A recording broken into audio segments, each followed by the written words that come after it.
Everybody, and welcome to live sessions. Here's the deal. I went live a little bit ago and wasn't really feeling like myself. This is a personal testimony of practicing what I preach, quote unquote. And here's the deal. How to cultivate creativity and a winning mindset every day. You have to make sure before you dive into things, before you can influence others, before you can share, before you can come up with content, that you get your mindset right before you do things.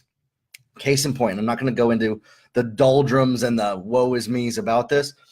I did a live video about 10 minutes ago that I really wasn't feeling too good about. And honestly, it was because inside of me, what I was talking about conflicted with what I was teaching because I hadn't taken 5 to 10 minutes to cultivate a winning mindset this morning in myself. And I was going right into task mode. And so I went into the what and not the why of what I was teaching. So what I want to tell you here is this. Use this as an example to you, okay? Use this as an example. I am being very transparent and honest with you right now in that. Every single day when you make content, when you teach, when you lead, when you go to your workplace, when you are with your spouse, with your kids, with anybody, you have to make sure that you cultivate a winning mindset and creativity inside of you. The Bible talks about renewing your mind daily. And the reason is this. Every single day when we go throughout our days, we end up having most of the same thoughts and the same actions that we had the day before. Subconsciously, that's part of us that we can't control. But what we can control is this. There's certain activities and a certain routine that you can start to develop for yourself that takes 10 minutes to activate your most highest level of creative thought. What makes you feel the most confident in yourself before you then go into the day, because then you can have a quick win right away.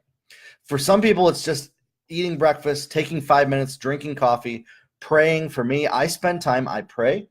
I play my piano actually for 5 minutes. For me, the music helps. Sometimes it's listening to music that can help as well. Music activates a certain part of our brain that allows for creativity and cultivates that. Here's what I'm trying to say is that whatever you put out, whatever comes out when you're leading, when you're teaching, or even if you are just an employee behind the counter at Walmart, what you give out to other people is an overflow of what's inside of you. And so when you're trying to overflow out of nervous thoughts, anxiety, stress, worry, fear, the overflow that comes out of that is usually you get stuck, you stop, you have trouble having that come out of you. But I would bet you that there are moments in your life that you can look back at, or even in your week or month, that you feel your best, that you feel the best. What were you doing at that time? For me, not looking at my phone first thing in the morning. If I look at my phone within 5 minutes of waking up, I instantly go into task mode of what I have to do throughout the day. And I do not take this 5 minutes to get very clear on my identity, who I am, what I was made for, and what I was called to do. And so this morning, for instance, I had a task I had to go do right away. I was up late last night getting some stuff done. I was up till about 2 in the morning, in fact. And I don't say that to say, feel bad for me. But then what happened was I woke up a little later. I felt like, oh, I'm now behind. I have to get into tasks. And I didn't take the 5 minutes to get my mind right. And then I tried to do a live video and teach you and help you like I'm doing right here. And I'm being vulnerable with you in this because I know that I think that you seeing somebody else struggle with this and then the opposite side of the breakthrough in 5 minutes is an example of that. So I was able to take 5 minutes, get my mind right, and focus on what I want to do. I want to help people get past what is limiting them and stopping them from reaching what they want.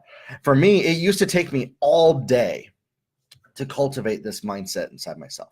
I would have to build it up for 30 minutes, an hour, 2 hours before I could even go out and do anything. And now, and I'm not saying that there's times when you don't have to do that. This morning I had to go do something. Like as soon as I woke up, that's life. But as soon as I got back, I then went into the task and then I wasn't feeling good about that task because I didn't take the 5 minutes before I then was putting something out there and influencing the world, and I let my fear and my limiting beliefs and my own thoughts about myself, my fear that if I didn't do this right away, I wouldn't have an opportunity to do it. See, that's my own fears right there that I've had myself to deal with. And so it was fear manifesting itself that if I don't go live at this certain time, I will not be able to impact people. And then what happened was, what came out of it was pretty subpar live video. I deleted it afterwards, which is totally okay. That's what I teach people on video. If you mess up, delete it. But get your mind right. Focus. Spend some time. And it's not about, struggle. It's actually about releasing and having freedom of expression and creativity and realizing, A, I'm human. B, I can make mistakes. C, I know what I'm called to do. I know who I am, what I was made for, what I'm supposed to do today, what I know is my destiny for my life. And that activity that I was doing wasn't serving me. So I got my mind in a place. And for me, that comes from playing the piano and praying. For you, it could be something else. It could be reading a book. It could be taking a walk. It could be just shutting off your phone for 5 minutes and spending some time with your kids, that you're not connected with social media, that you're not connected with something. Here's the thing. A lot of people say the solution is throw all that stuff away. I think have strategic moments where you put it away, because then if you're building a business that needs to use that and you're connected, we can't be an island where we don't connect with other people. But out of our connection, it should be the overflow of what we've already cultivated and put inside of us. And so it's about being intentional in this. A lot of times people say, well, I don't know how to, or I don't know how I would do that, or I don't even know what that would feel like. And that's because you're allowing other people's beliefs about what you should be doing, about what somebody like you should be doing, dictate how you walk out your day. For instance, a lot of people say you should get up at 6 a.m. and go to the gym. If that doesn't work for you to get up and instantly go to the gym, you don't have to do that. The should do's of the world, that you should be doing this, are other people's opinions controlling your actions.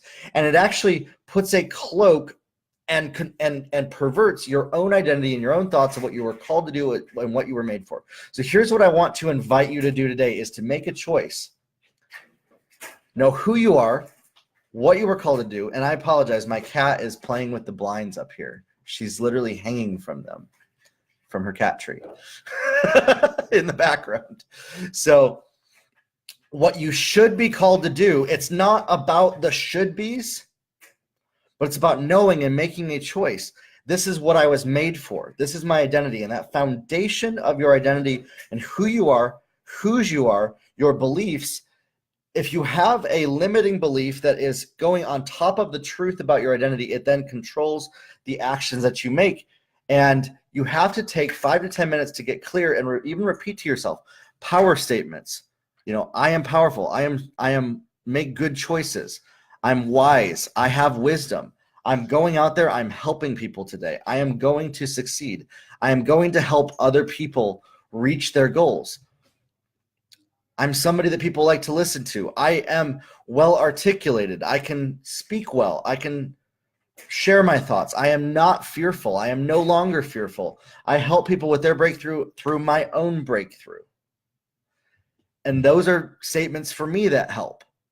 And in that, you're able to, it's 5 to 10 minutes, guys.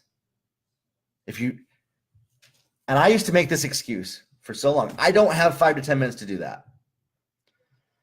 And what I realized was this, as I actually couldn't afford the hours that I was wasting in my day of not reaching my destiny because I was not taking 5 to 10 minutes to get my mind right. I was putting my should do's and other people's opinions over taking 5 to 10 minutes to spend some time with God, to pray, to play my piano, to focus on what I was called to do, not what I should be doing.